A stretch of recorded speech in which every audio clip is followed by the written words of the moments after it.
பிரியமானவர்களே, இயேசு கிறிஸ்துவின் நாமத்தில் நான் உங்களை வாழ்த்துகிறேன். நல்லா இருக்கீங்களா? சந்தோஷமா இருக்கீங்களா? இயேசு கிறிஸ்து உங்களுக்காக இருக்கிறார். பிறகு எதுக்கு பயப்படணும்? இந்த பொல்லாத மனிதர்கள் எழும்பி என்னை டிஸ்டர்ப் பண்ணிக்கிட்டே இருக்காங்க. ஏதாவது என்னை பண்ணி என்னை ஓச்சிடணும், அழிச்சிடணும்னு நினைக்கிறாங்க. நிம்மதியை இருக்க விட மாட்டேங்கிறாங்க அப்படின்னு நினைச்சு கலங்கி கொண்டு இருக்கிறீங்களா? யாரோ ஒரு மனிதரால, யாரோ ஒரு சூழ்நிலையினால நீங்க பாதிக்கப்பட்டு கலங்கி நிக்கிறீங்களா? ஒன்னும் பயப்படாதங்க. இயேசு உங்க பட்சத்துல இருக்கிறார்ல. அவர் என்ன சொல்றார் தெரியுமா? 2 நாளாகமம் 20:17 நீங்கள் தரித்து நின்று கர்த்தர் உங்களுக்கு செய்யும் ரட்சிப்பை பாருங்கள். Stand still and see the salvation of the Lord today. சும்மா இருந்து வேடிக்கை பாருங்க, நான் செய்யறேன் அப்படின்னு ஆண்டவர் சொல்றார். யோசபாத் என்ற ஒரு ராஜா ஆண்டவர் மேல ரொம்ப அன்பு விசுவாசம் வைத்திருந்தவர். அவர் பாட்டுல அவர் நாட்டை ஆட்சி பண்ணிக்கிட்டு இருந்தா, பக்கத்து நாட்டுல இருந்து 3 பேர் ஒண்ணு சேர்ந்து இந்த யோசபாத்தை அழிச்சிடணும், அவன் நாட்டை பிடிங்கிடணும்னு சொல்லி 3 பேர் யுத்தம் பண்ண வந்துட்டாங்க. பெரிய கூட்டம், 3 தேசத்தின் ராணுவம் ஒண்ணு சேர்ந்து எப்படி இருக்கும்? கடற்கரை மணலத்தனையான சேனை. அங்க வந்தோடனே யோசபாத்தை பாக்குற, நான் என்ன தப்புன்னேன்? என் பாட்டுல என் நாட்டை ஆட்சி பண்ணுன்னா எதுக்கு இவங்க வர்றாங்க?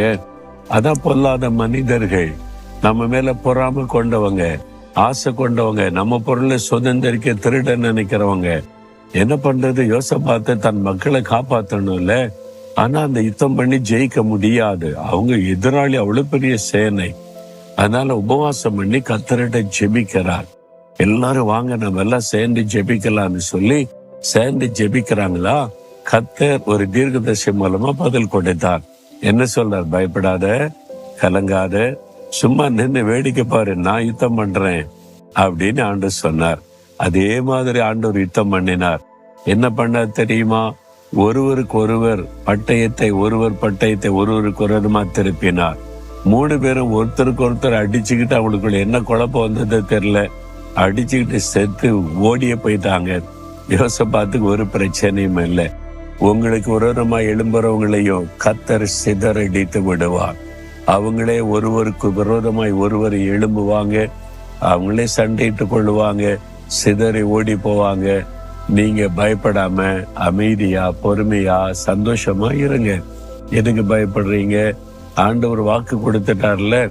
அதனால நான் உனக்காக யுத்தம் பண்றேன், சும்மா நீ வேடிக்கை பார்த்துக்கிட்டே இரு அப்படின்னு ஆண்டவர் சொல்றார்.